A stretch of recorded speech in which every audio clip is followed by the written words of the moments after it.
Hello everyone, welcome to day 3 of this symposium. My name is Marcia Sanderson and I work for CSIRO in Adelaide. I'd like to begin by acknowledging the Kaurna people as the traditional owners of the land that I am meeting from today and pay my respect to their elders past and present. It is my absolute pleasure today to introduce Adam Thompson. Some of you may recognise Adam from his days as the iconic frontman of the rock band Chocolate Starfish, who won many accolades including Australian Music Award for Most Popular Album in 1994. In 2000, Adam created Muso Magic, a platform that breathes life into mission statements and values by facilitating large-scale team song creation. During the pandemic, Adam has reinvented his processes online, which focuses on providing businesses and individual coaching to deliver a consistent professional presence for leaders in the virtual domain. Today, we are fortunate to have Adam with us to share some of his knowledge and experience. Adam is also online to answer any questions you may have. Over to you, Adam. Thanks very much, ladies and gentlemen. Adam Thompson is my name, and I'm best known as the lead singer-songwriter of the band Chocolate Starfish. Thank you, CSIRO, for having me on today to speak with everybody on the Future of Meetings Symposium. Today, I'm going to present on the importance of maintaining our brand in this virtual environment. As well, I want to speak about leadership presence and how important that is for all of us in this virtual space. Now, futuristically, we're in a space now that none of us could see happening. 10 years ago, if you had a thought that half, if not more, of our business was being created in this digital platform over a screen, most of us would have thought that that was improbable. So companies in the past spent a lot of money, as we did on ourselves, in making sure that our brand and our communication skills were high in a face-to-face world. But now, in this virtual world, and the pandemic has just, I guess, grown that exponentially, in this virtual space now, this is not just an inconvenient moment in time. I believe this is a moment now where we all have to embrace, because in the future, perhaps even more of our business will be done this way for cost effectiveness and just the dynamics of being able to do it quickly and spontaneously. So today, I want to speak to you, like I said, about how we present in this virtual space and how leadership presence is the key to that. My experience comes from 30 plus years on virtual stages and real stages as a keynote speaker, but mostly, as I mentioned, as the lead singer of the band Chocolate Starfish. And every single night, my stage is different.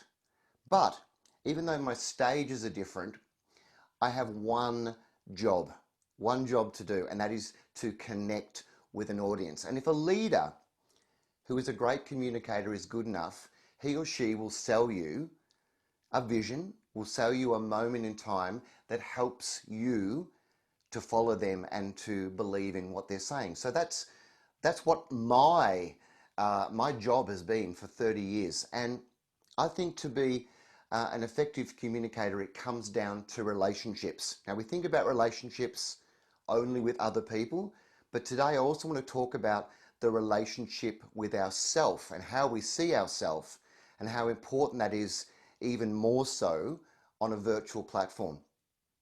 Because I think effective communication comes down in relationships to three things. That is how we connect, how we listen, and how we respond.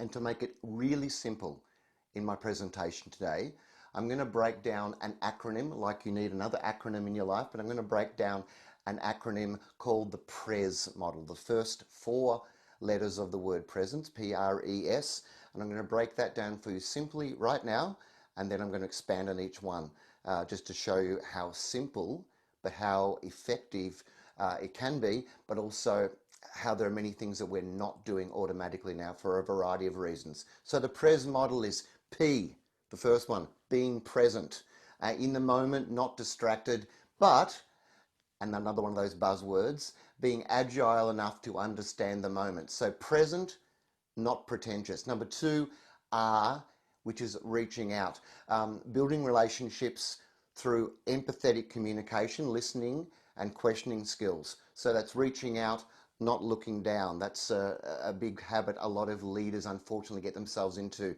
because they're leaders by title, not by emotion. Now, number 3 is E, expressiveness. Being able to express your emotions as a leader, I believe, is paramount to leadership presence, and even more so in this virtual space. Your emotions have to almost leap out into the camera, into the psyche of the people that are listening and are communicating with you. So the expressiveness is expressive, not impressive. And unfortunately, in the digital age, we have a social media platform that makes us believe that impressiveness is important. I believe it's expressiveness. And the last one, which is my favorite, is the S. And the S stands for self-knowing. Know thyself. And accepting who you are, what you are, and being on a constant journey of evolution. So self-knowing, not self-absorbed. Sorry, narcissists. And there are many of us at the moment that are out there in this digital platform. But self-absorption is something that will not make a great leader. So let's break them down with a little story with each one and a little bit of practice. So let's go back to the R. Let's go back to the P. Let's start from the start. P for presence. Being present in the moment, as I said, but flexible enough to pivot. On stage, we call this improvisation. An example is when I go on stage, we have a set list, a list of order of songs.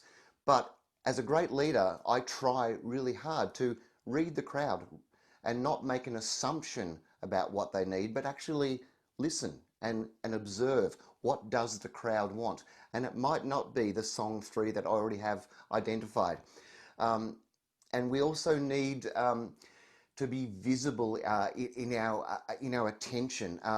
One of the greatest insults that a band can feel is if the audience feels like you've just dialed it in. And I think as leaders, particularly in this virtual moment, we have situations where people feel like they're not connected with you, and you're just dialing in the conversation. You're dialing in what needs to be said without any presence, without being present. So that's the same with whatever meeting you are involved in. A quick question for the chat. What do you believe is the biggest obstacle, and I want you to type this into the chat right now, the biggest obstacle to leadership presence, authentic leadership presence? So I'm going to give you 10 seconds to put it down. See them coming in. I believe personally the biggest obstacle to great leadership presence is ego, and it's no more pertinent than in my industry. The ego is an obstacle because unfortunately as leaders we tend to believe by title we have the answers, we have the position to do and say, and that everybody else that's listening to us are listening to us for the answer. But as a great leader, being in the moment, you observe that it's not necessarily what you perceived the situation to be. So being present and being aware, what does this moment need at any given moment? And here's some tips that I'd like you to explore on the P. I'd like you to explore staying in the moment. I know we've all been guilty of taking that phone call and making the person in the meeting that you're with feel less important. If you've committed to the meeting, be in the meeting. Commit to who you say you are, commit to saying where you are. So don't take the call. Don't half check the social media, even when you're on a platform like this. Even when you think, okay, I could be doing something else just under on my keyboard right now whilst Adam is speaking. Be present enough, because you might miss one tiny little thing that I say that could be transformational to your life. But if you're not present, not only is it insulting universally to me, but you're also probably going to miss out on something that I say that could be life-changing for you. And remember, it's a two-way communication. This is hugely important. There's a lot of people that don't even want to turn their cameras on in meetings. If we're going to grow our relationship, it has to be two-way. It has to be me speaking with you, and when we're in a meeting together, I can see you. I can read your body language. I can see if you don't believe what I'm saying. But if you and your camera is off and it's only one way, it's a one-way street, and there's not many relationships work in a one-way direction. Number two, the R. Let's break that down. Reaching out with listening skills and authentic communications. The leader, I believe, must reach out and let the people that they are leading, let them know their humanity. Let them know their vulnerability. Brene Brown, and I hope many of you have read some of her stuff on authentic and daring leadership. It's actually being able to show chinks in your armor. And I'll give you a quick one here. See this scar on the back of my neck here? That was from a hair transplant back when I thought I needed to have hair to be a great rock and roll singer. And the irony of that was I made stories up about that scar and what it was all about. And it wasn't my truth. So being empathetic in both directions, being a little bit vulnerable, will help people know you. Are you going to follow anyone who you don't have an emotional connection with? I'm not. So being able to reach out as leaders to express and to feel what your staff or even what your friends are really feeling. We've got the Are You OK Day. So men out there listening to my talk, okay? It's not all about just those banal one-liners. Really explore, really reach out. And a little practice on how to do that more effectively is use your voice, right? The amount of people, we talked about the camera before not being on, the amount of people who say, I hate my voice. Well, you've only got one. You've only got one voice. So how you use it is critical. Work with it. It's the only one you've got. There are 5 things that you can do in a speech, in a communication. Even practice it when you're working with your wife or working with your kids. Practice your voice. Practice varying your pitch. Because let me tell you, if you've got a great message to put across, but if you speak always like this on the one plane, and it's all very knowledgeable, and it's all very wonderful words, and we're talking about something really important here, the audience will switch off. Okay, so vary your pitch, number one. Vary your volume, because sometimes if you really want to emphasize it, you're loud, but there are other moments when you want to be subtle and soft. Number two, and also vary the speed. You know there are fast talkers out there that speak so fast you can't understand a single word they're saying, and it becomes a blur. And then there are the others that every sentence is laboured like the birth of your 7th child. Vary your pitch, vary your volume, vary your speed. Add melody and warmth. You've got a beautiful thing called a breath. Add tune to it. Add highs, add lows, but add emotion to it. And the last one is pauses. If you really want to get a point across, especially in this virtual environment, then tell them what you want to tell them. It'll work. Number 3, let's move right on. Expressiveness. Well, you've seen me for the last 10 minutes, right? And I'm a very expressive person. But that doesn't necessarily come from birth. It's something that I've had to practice. Expression and expressiveness is about using the skills that you've got, using your face, using your body, using your hands. And body language is even more important in this virtual environment. Because if we just stand there, or even worse still, you'll notice that I'm standing right now. If you're sitting, you are literally reducing your expressive impact by 3/4. Your body is slumped, you're one-planed. But standing up, I've got the ability to express. Leaders create the energy. How is your energy today? It's very simple to do, but you've got to make a concise effort to practice it. Prior to every meeting, practice the skill set. And a simple one for an entertainer when he or she walks on stage, and I do this even before I started speaking today. What am I trying to say today? What do I stand for? And if that's very clear, then I can express that. Now, this is not acting. This is just using your tools. You've got them inside you. Use them. Quick practice for the third one. If you really want to practice your expression, read a storybook to your kid and put on all the voices and put on all the faces. Now, I'm not suggesting you have to run every business meeting like this, but practice it there, because when you come into a meeting, your dynamic will improve. Your dynamic will exponentially improve with expression.